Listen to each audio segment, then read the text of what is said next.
Assalamualaikum warahmatullahi wabarakatuh.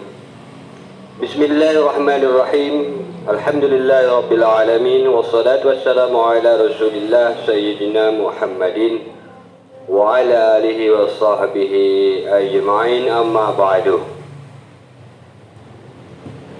Saudara-saudari para sahabat, dimanapun Anda berada, semoga kita semua senantiasa dalam keadaan sehat walafiat, diberikan kesehatan jasmani maupun rohani, dilimpahkan rezeki yang banyak dari Allah Subhanahu wa taala, dimudahkan segala urusannya, dikuatkan iman dan Islamnya secara sempurna, diberikan kesempatan melaksanakan apapun yang diperintahkan oleh Allah Subhanahu wa taala maupun meninggalkan larangannya di sepanjang sisa hidup yang ada, saudara-saudara. Amin ya rabbal alamin.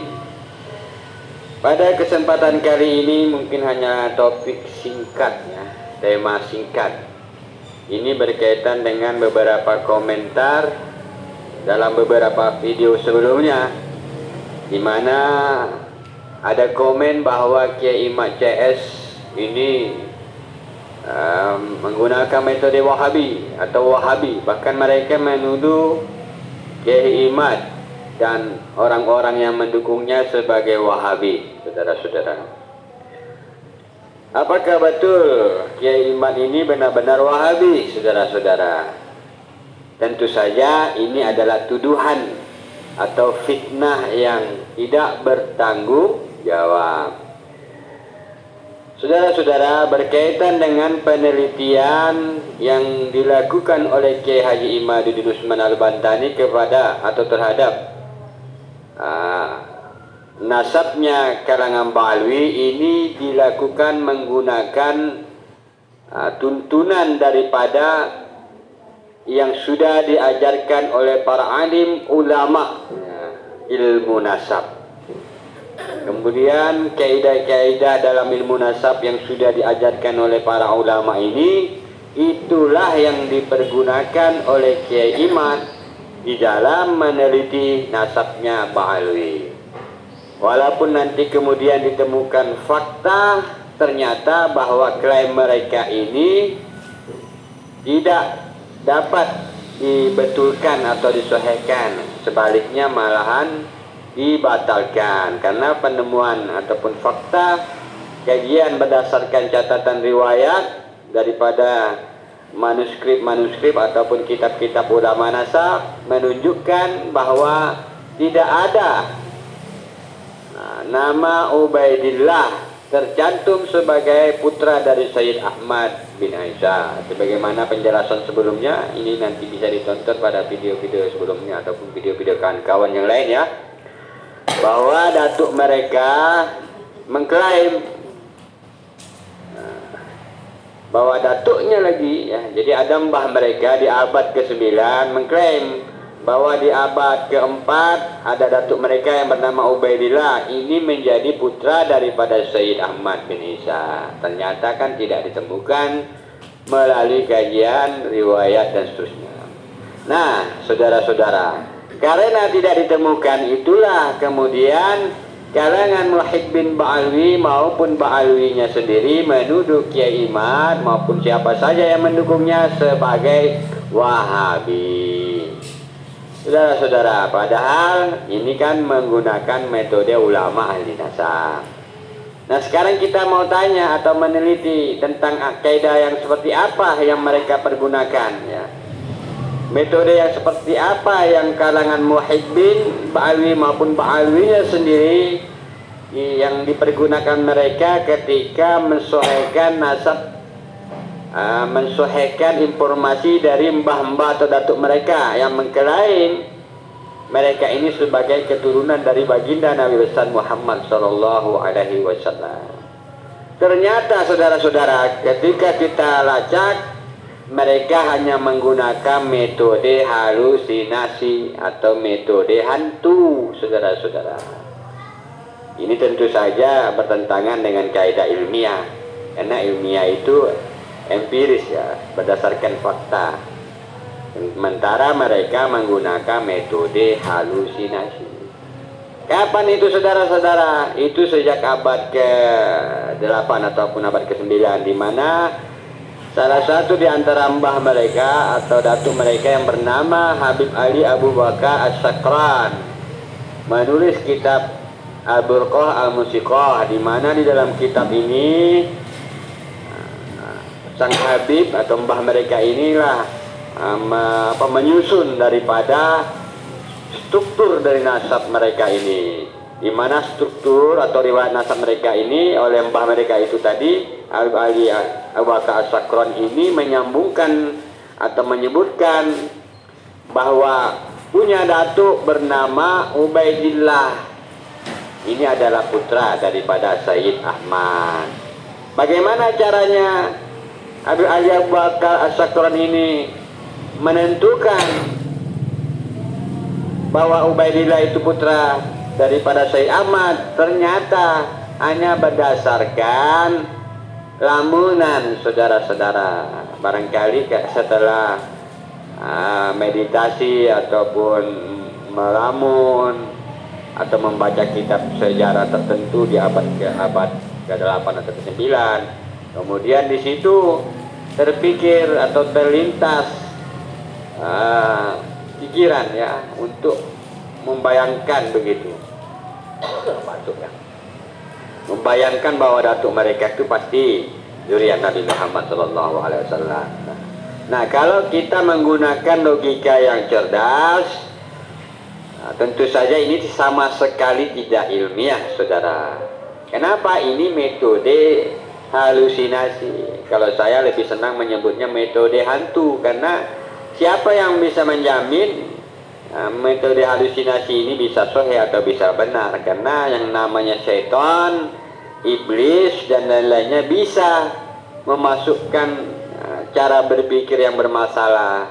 Karena itu logika ilmiah mesti menggunakan data-data empiris ya, fakta.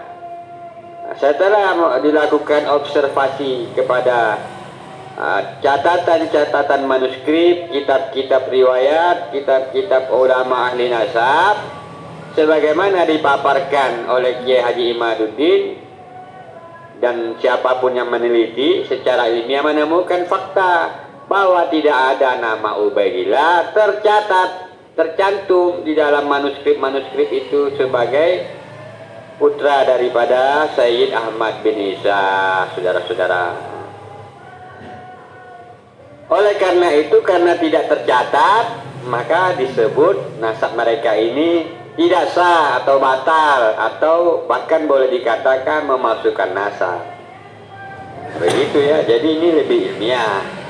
Sedangkan mereka menggunakan halusinasi atau metode hantu. Bagaimana mungkin ya? Nah, karena metodenya berbeda, kita menggunakan metode kajian berdasarkan apa yang dipandu, diajarkan oleh para ulama ahli nasab. Sementara mereka kalangan Bahalwi ini menggunakan metode apa saja ya, yang penting sah nasabnya, yang penting soleh. Bahkan sampai-sampai mereka menyebut nasab mereka itu adalah yang paling soleh dari semua zuriat-zuriat Nabi Muhammad dari jalur yang lain. Ya, tadi itu sebab mereka senang atau suka berhalusinasi, saudara-saudara. Sebab faktanya tidak sama sekali. Siapapun Anda yang meneliti dari abad ke-4, 5, 6, 7, 8, 90 dan seterusnya, tidak menemukan fakta yang seperti itu. Nanti nama-nama ataupun nama Ubaidillah ini mulai abad ke-89 baru adanya ya, saudara-saudara. Itu pun disebutkan berdasarkan halusinasi tadi. Makanya mereka kemudian menuduh Wahabi, padahal Wahabi gak ada kaitan dengan hal ini. Wahabi ya gak ada hubungan. Apalagi Kiai Haji Imaduddin, beliau ini ahli sunnah wal jamaah, beliau cinta maulid ya, beliau cinta zuriat Nabi dan seterusnya. Saudara-saudara para sahabat dimanapun Anda berada. Kemudian ada juga yang komen, tesis apa itu? Siapa yang mengesahkan tesis itu? Tesis dari mana itu? Siapa pembimbingnya? Kuliah di mana? Ini pasti orang yang masih kuliah atau mahasiswa yang gak lulus. Jadi sebenarnya yang disebut tesis itu karya ilmiah, boleh masih berstatus mahasiswa, boleh tidak.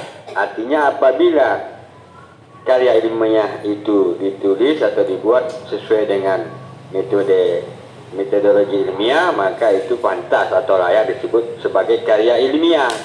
Dan apa yang dibuat oleh Kiai Imad ini sesuai dengan metodologi ilmiah, saudara-saudara. Sedangkan tesis tidak harus sedang kuliah, tidak harus ada pula pembimbingnya. Kalau yang itu individu, bukan mahasiswa. Kalau yang ngomong gitu pasti mahasiswa ya, yang sedang mengajukan tesis tapi nggak lulus ya. Contohnya misalnya ketika kita menyebut tesisnya Imam Al-Ghazali melawan tesisnya Ibn Urus, nanti di kantor lagi Ibn Urus membuat antitesis Tahabud Al-Falasifah atau seterusnya ya. Itu dalam kalau kita belajar ilmu filsafat nanti ketemu itu ya. Itu aja saudara-saudara, agak batuk ini, mohon maaf ya. Intinya wallahu alam. Pada hakikatnya setelah ditemukan fakta yang ada ini, maka yang berhusnuzon kepada kalangan Bahalwi sepantasnya sudah tidak boleh lagi berhusnuzon, karena sudah ditemukan fakta kajian ilmiah ini. Selain itu juga sudah ditemukan diuji dengan teknologi terkini, yaitu tes DNA, di mana beberapa individu dari kalangan Habib atau Habaib Bahalwi tidak menunjukkan DNA yang mendekati kepada zuriat Nabi yang ada di Timur Tengah. Mereka bahkan lebih dekat kepada Yahudi, tidak bisa disebut Arab ya dari hasil tes DNA mereka. Jadi tes DNA sebagai bayina bukti memperkuat daripada tesis yang dibuat oleh yang dikaji oleh Kiai Haji Imaduddin Usman Al-Battah. Jadi sekali lagi ini bukan Wahabi. Siapa pun yang mendukung Kiai Imad juga bukan Wahabi. Bahkan saya sendiri alhamdulillah masih Nahdiyin. Saya bertahlil sehari-hari. Kalaupun saya mendukung Kiai Imad bukan karena saya Wahabi ya. Saudara-saudara, demikianlah wallahu alam. Mohon maaf atas segala kekurangan. Wabillahi taufiq wa hidayah. Assalamualaikum warahmatullahi wabarakatuh.